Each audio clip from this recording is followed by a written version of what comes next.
प्रिय विद्यार्थियों, सुप्रभात। अपन आज कक्षा 10 के विज्ञान में जो चैप्टर ले रहे रासायनिक, तो विज्ञान में अपन जो छठवां पाठ पढ़ रहे थे, अध्याय 6 रासायनिक अभिक्रियाएं। रासायनिक अभिक्रियाएं और उत्प्रेरक एवं उत्प्रेरक जो टॉपिक था, उसमें अपन अलग अलग अभिक्रियाओं में जो चर्चाएं कर चुके थे। कल अपन ने ऊष्माक्षेपी और ऊष्माशोषी अभिक्रिया के बारे में चर्चा की थी। उससे पहले अपन ने उनसे संबंधित उदाहरण भी लिए थे। अगला टॉपिक जो अपन लेते हैं, पाठ का सबसे महत्वपूर्ण टॉपिक है ऑक्सीकरण अपचयन, ऑक्सीडेशन एंड रिडक्शन। ऑक्सीकरण को उपचयन के नाम से भी जानते हैं। ऑक्सीकरण को क्या कह सकते हैं अपन? उपचयन भी कह सकते हैं। ऑक्सीकरण का दूसरा नाम क्या हो जाएगा? उपचयन। उपचयन या इसका दूसरा नाम है जारण। तो ऑक्सीकरण को अपन उपचयन, जारण आदि नामों से भी संबोधित कर सकते हैं। तो पहले अपन लेते हैं ऑक्सीकरण अभिक्रियाएं। देखो, ऑक्सीकरण अपचयन जो अभिक्रियाएं है, ये सामूहिक रूप से होते हैं, साथ साथ होते हैं, इसलिए इनको अपन रिडॉक्स अभिक्रियाओं के नाम से या रेडॉक्स अभिक्रियाओं के नाम से भी जानते हैं। तो ऑक्सीकरण अपचयन जो है, इस टॉपिक को 3 प्रकार से अपन इसका अध्ययन कर सकते हैं। एक सामान्य ऑक्सीकरण अपचयन, एक होता है ऑक्सीकारक और अपचायक पदार्थ के आधार पर इसकी पहचान करना, उसे ऑक्सीकरण अपचयन। और तीसरा और इसमें आता है इलेक्ट्रॉनिक सिद्धांत के आधार पर, इलेक्ट्रॉनिक सिद्धांत से ऑक्सीकरण अपचयन किस प्रकार से होता है। तो आज जो अपन चर्चा करेंगे ऑक्सीकरण अपचयन के, वो सामान्य परिभाषा के आधार पर अपन चर्चा करेंगे। तो ऑक्सीकरण की परिभाषा होती है, वे रासायनिक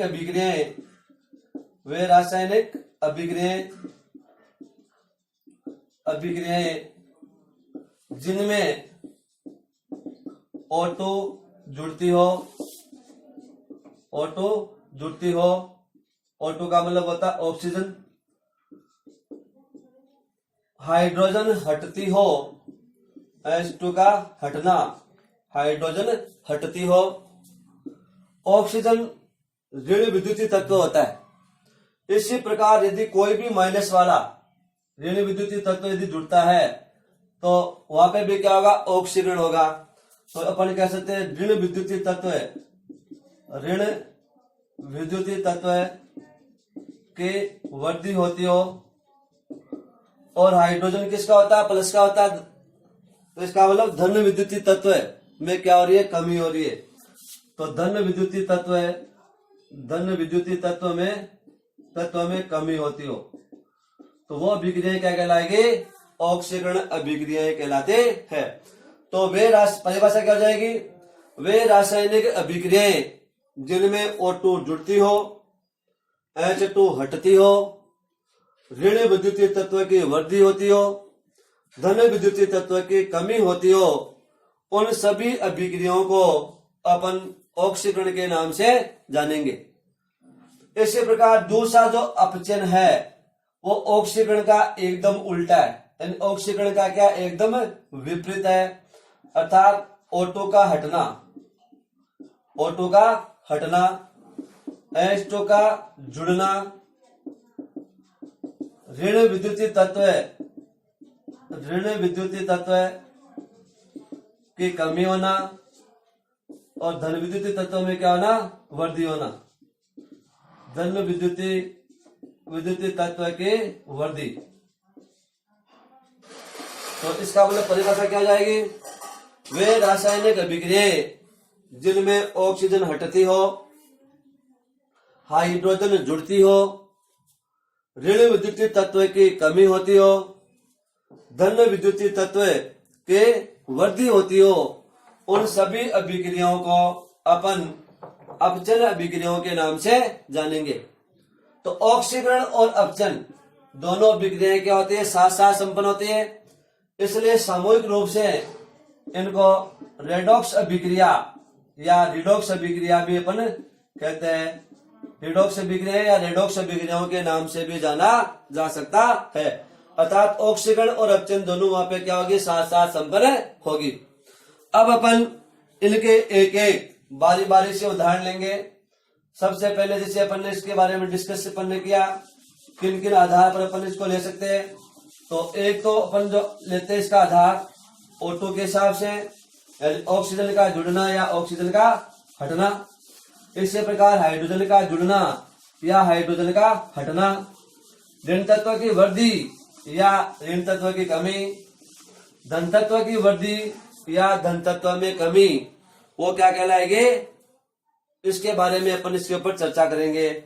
तो उपरोक्त दोनों अभिक्रियाएं अर्थात ऑक्सीकरण और अपचयन को समझने के लिए अपन कुछ बिंदु लेते हैं, तो उनके आधार पर इसके बारे में अपन क्या कर सकते हैं, पता लगा सकते हैं। तो जैसे सबसे पहला अपन लेते हैं ऑक्सीजन के संयोजन यानी संयोग कह सकते हो या संयोजन कह सकते हो, संयोग एवं वियोजन के आधार पर अर्थात ऑक्सीजन जुड़ रही है या ऑक्सीजन क्या हो रही है, हट रही है। तो जिसमें ऑक्सीजन का संयोग होता है उसको अपन क्या कहते हैं, ऑक्सीकरण कहते हैं। और जिसमें ऑक्सीजन का वियोजन होता है अर्थात हट जाती है उसको अपन क्या कहते हैं, अपचयन कहते हैं। जैसे आपने उदाहरण लिया 2Mg प्लस O2 बराबर MgO, 2Mg हो जाएगा। अर्थात यहाँ पे Mg के साथ में ऑक्सीजन क्या हो रही है, जुड़ रही है। Mg के साथ ऑक्सीजन जुड़ने का मतलब यहाँ पे क्या हो रहा है, इसका ऑक्सीकरण हो रहा है। इसी प्रकार से अपने सल्फर की क्रिया O2 से करवाई, बन गया SO2, सल्फर डाई ऑक्साइड का निर्माण हो गया। तो यहाँ पे भी क्या हो रहा है, ऑक्सीजन जुड़ रही है S के साथ में, तो यहाँ पे S का क्या हो रहा है, ऑक्सीकरण हो रहा है। इसी प्रकार से Cu प्लस O2 बराबर CuO, 2Cu बन जाएगा ये। तो यहाँ पे भी क्या हो रहा है, Cu के साथ में ऑक्सीजन जुड़ रही है, जुड़ने का मतलब Cu का क्या हो रहा है, ऑक्सीकरण हो रहा है। इसी प्रकार जैसे Fe प्लस O2 लोहे के साथ में ऑक्सीजन की क्रिया होती है, तो वहां पे क्या बन जाएगा, Fe2O3, 2 लगा देंगे यहाँ पे लगा देंगे अपन 3 और यहाँ पे लगा देंगे 2, यहाँ पे 4 लग जाएगा। तो इसका मतलब Fe के साथ में यहाँ पे भी क्या हो रही है, O2 जुड़ रही है। अर्थात इनमें सब में समीकरणों में क्या हो रहा है, O2 जुड़ रही है। और O2 जुड़ने का मतलब इनका क्या हो रहा है, ऑक्सीकरण हो रहा है। तो ऑक्सीकरण इसमें किसका हुआ, इसमें Mg का ऑक्सीकरण हुआ, इसमें सल्फर का ऑक्सीकरण हुआ, इसमें Cu का ऑक्सीकरण हुआ, इसमें आयरन का क्या हुआ, ऑक्सीकरण हुआ।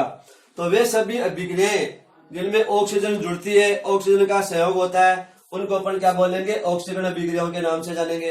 इसी प्रकार दूसरा वियोजन का मतलब होता है हट जाना।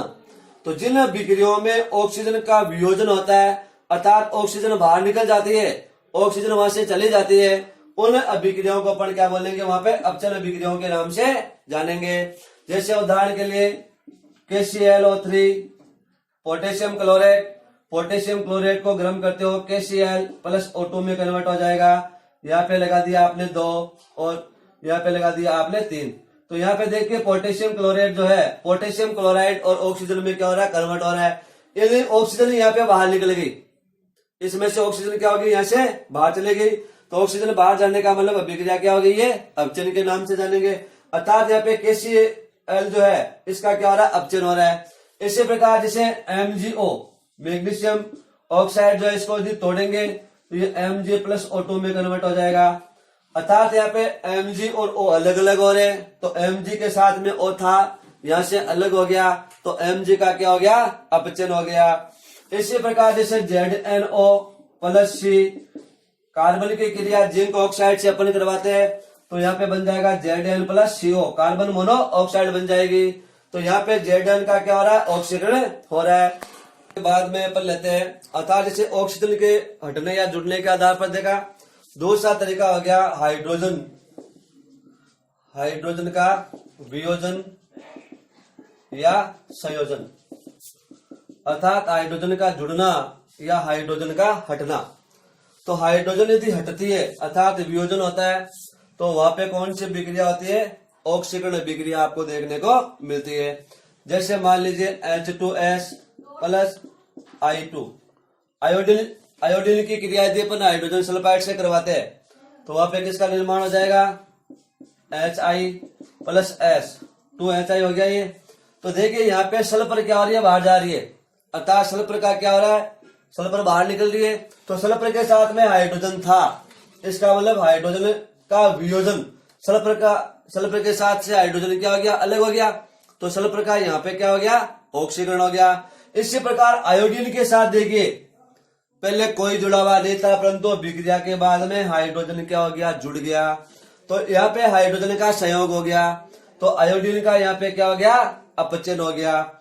इसी प्रकार अपन दूसरे उदाहरण भी जैसे और ले सकते हैं, जैसे एथेनॉल होता है CH3CH2OH एथिल अल्कोहल, इसका यदि अपन ऑक्सीकरण करवाते हैं O की उपस्थिति में तो यहाँ पे क्या होगा, H2 बाहर निकल जाएगा, अर्थात यहाँ से क्या होगा, दो हाइड्रोजन है वो बाहर निकलेंगे, अर्थात H2 जैसे यहाँ से बाहर निकलेगा तो क्या बन जाएगा, CH3CHO, एल्डिहाइड में ये कन्वर्ट हो जाएगा, अर्थात एथेनॉल का निर्माण यहाँ पे हो जाता है।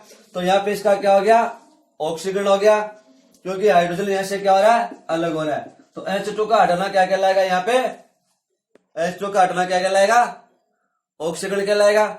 इसी प्रकार जैसे आपके H2S है, इसकी जगह जैसे के पोटेशियम है मान लीजिए, यानी पोटेशियम आयोडाइड ले सकते हैं, या दूसरे उदाहरण भी अपन जैसे अलग अलग ले तो उन उदाहरणों में अपन इस प्रकार के विक्रियाओं को आसानी से दे सकते हैं। या जैसे मान लीजिए H2S है, इसकी अपन O2 से क्रिया करवाते तो H2O प्लस S, अर्थात यहाँ पे भी सल्फर का क्या हो गया, ऑक्सीकरण हो गया। इसी प्रकार जैसे हाइड्रोजन क्या हो रही है, जुड़ रही है, जैसे मान लीजिए Br2 प्लस H2 बराबर हो गया HBr। तो यहाँ पे देखिए Br के साथ में हाइड्रोजन आ गया, आने का मतलब क्या हो गया, इसका अपचयन हो गया, किसका, ब्रोमीन का। इसी प्रकार HCl जैसे मान लीजिए H2 प्लस Cl2, तो H2 प्लस Cl2 का मतलब यहाँ पे क्या हो जाएगा, अर्थात H2 और Cl2 यहाँ पे क्या हो जाएगा, दोनों से H2 प्लस Cl2 बराबर क्या हो गया, HCl हो गया। तो यहाँ पे कौन सी विक्रिया संपन्न हो गई, अपचयन विक्रिया संपन्न हो गई, अर्थात यहाँ पे Cl के साथ में कौन जुड़ गया, हाइड्रोजन ऐड हो गया। तो इस प्रकार की अभिक्रियाओं को अपन क्या बोलेंगे, अपचयन के नाम से यहाँ पे जानेंगे। तो हाइड्रोजन यदि हटता है या हाइड्रोजन जुड़ता है तो वहां पे हाइड्रोजन का तो हाइड्रोजन का वियोजन हुआ, यानी हाइड्रोजन हटी किससे, सल्फर से, ऑक्सीकरण हो गया। यहाँ पे देखिए हाइड्रोजन हटी, एल्कोहल से एथेनॉल बन गया, ऑक्सीकरण हो गया। H2S O2 जुड़ गई यहाँ पे किसके साथ में, H2 के साथ में, परंतु सल्फर को क्या हो गया, अलग हो गया। तो हाइड्रोजन यहाँ पे हट गई, इसका मतलब सल्फर का क्या हो गया, यहाँ पे ऑक्सीकरण हो गया। तो ऑक्सीकरण और अपचयन अभिक्रियाएं दोनों यहाँ पे क्या होती है, साथ साथ संपन्न हो सकती है। तो यहाँ पे हाइड्रोजन के जुड़ने या हाइड्रोजन के हटने के हिसाब से अपन ऑक्सीकरण अपचयन को आसानी से समझ सकते हैं। इसी प्रकार इसका जो तीसरा प्रकार है, अर्थात धन विद्युतीय तत्व या ऋण विद्युतीय तत्व के आधार पर, अर्थात अभिक्रिया में कोई प्लस वाला जुड़ रहा है या प्लस वाला हट रहा है। जैसे विद्युत धनी तत्व है, विद्युत धनी का मतलब होता है धन विद्युतीय तत्व। धन विद्युतीय तत्व का हटना क्या कहलाएगा, ऑक्सीकरण कहलाएगा, और धन विद्युतीय तत्व का जुड़ना क्या कहलाएगा, अपचयन कहलाएगा। तो इसका मतलब विद्युत धनी या अपन कह सकते हैं धन विद्युतीय तत्व, धन विद्युतीय तत्व का जुड़ना या हटना। यदि जुड़ता है तो क्या होगा, अपचयन होगा, हटता है तो क्या होगा, ऑक्सीकरण होगा। तो वे रासायनिक अभिक्रियाएं जिनमें धन विद्युतीय तत्व की कमी होती है, अर्थात हट रहा है, तो उन अभिक्रियाओं को अपन क्या कहते हैं, ऑक्सीकरण अभिक्रियाओं के नाम से जानेंगे। और जिन अभिक्रियाओं में धन विद्युतीय तत्व जुड़ता हो, अर्थात आके एड हो रहा है, उनको अपन क्या कहते हैं, वहां पे अपचयन अभिक्रियाओं के नाम से जानेंगे। जैसे अपन उदाहरण लेते हैं Ki, potassium iodide plus Cl2 से क्रिया करवा रहे हैं। Cl2 जो होता है आयोडीन की तुलना में अधिक क्रियाशील होता है, इसलिए आयोडीन को क्या करेगा, यहां से हटा देगा और निर्माण हो जाएगा KCl प्लस I2 का। समीकरण संतुलित कर लेंगे, यहाँ पे लगा देंगे 2 2KCl प्लस I2। तो देखिए यहाँ पे आयोडीन के साथ में पोटेशियम था, आयोडीन के साथ में पोटेशियम था, तो आयोडीन का यहाँ पे क्या हो गया, ऑक्सीकरण हो गया। इसी प्रकार Cl उसके साथ में पहले कोई नहीं था, अभिक्रिया के बाद में क्या गया, इसका मतलब Cl के साथ में प्लस वाला क्या हो गया, जुड़ गया। तो यहाँ पे Cl का क्या हो गया, अपचयन हो गया।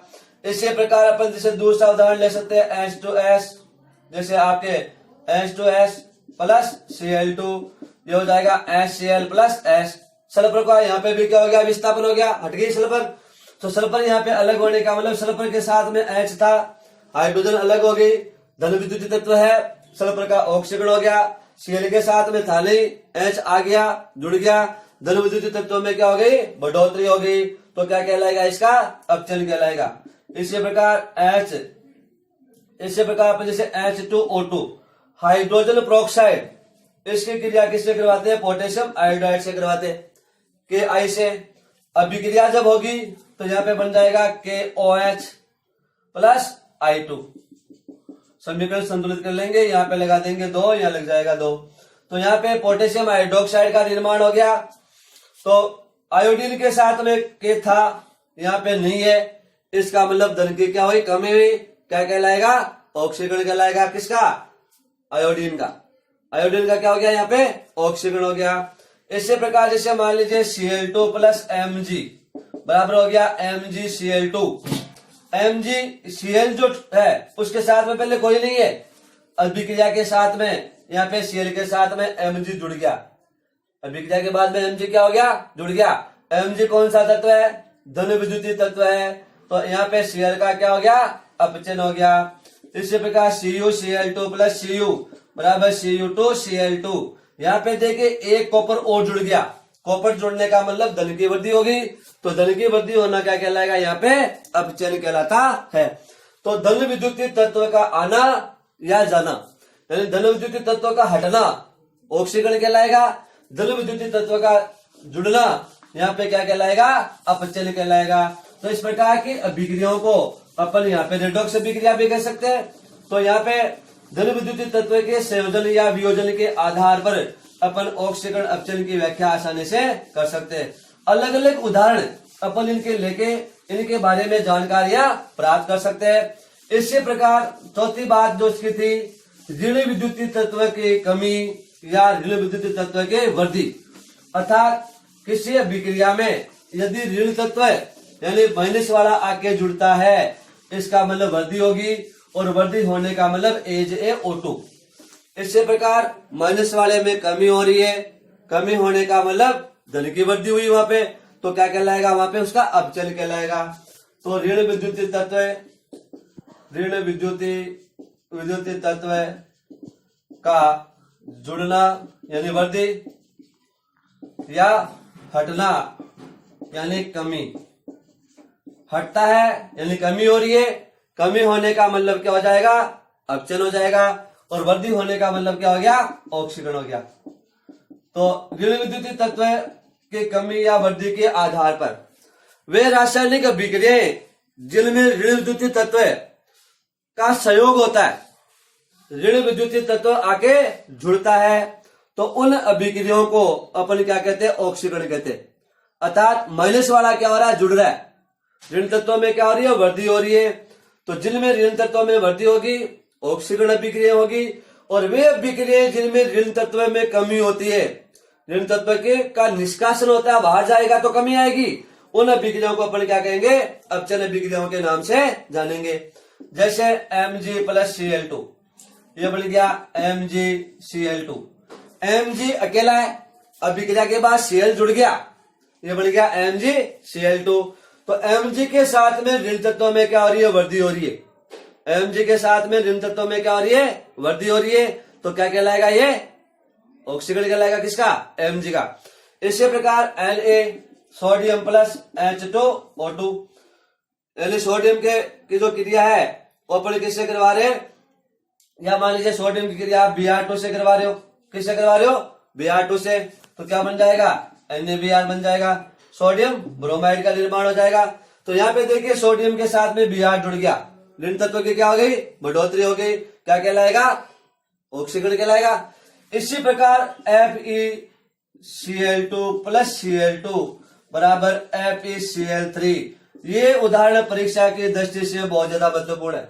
ये परीक्षा में बहुत बार आ चुका है। यहाँ से 2 और ये 2 लग जाएगा। यहाँ पे देखिए FeCl2 लोहे के साथ में 2 क्लोरीन जुड़ी हुई है प्लस Cl2 और ये बन गया FeCl3।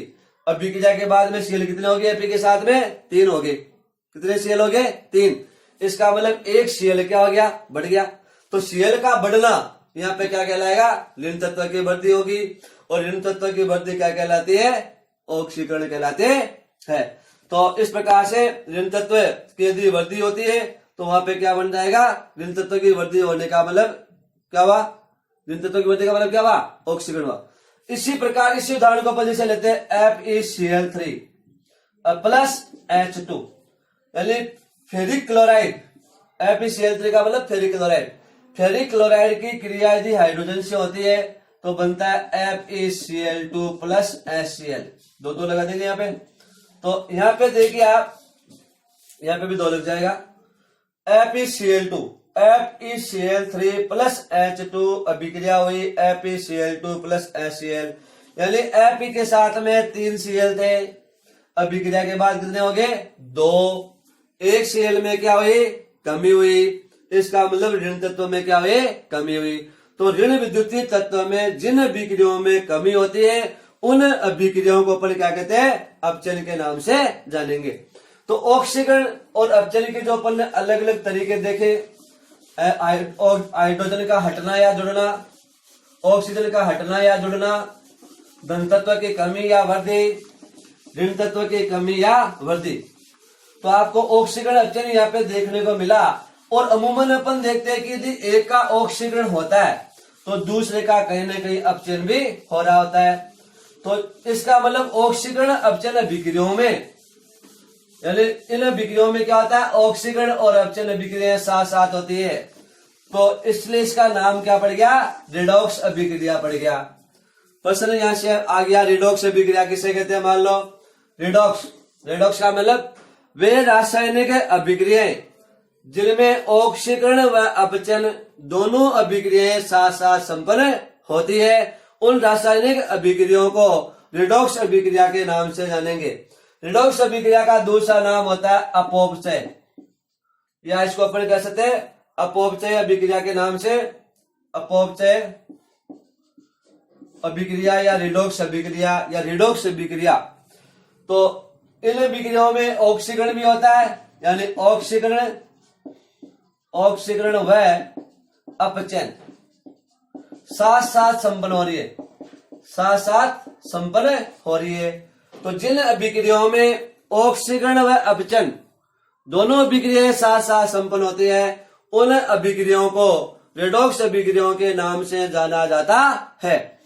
जैसे उदाहरण आपने लिया CuO प्लस H2 बराबर ये बन गया Cu प्लस H2O।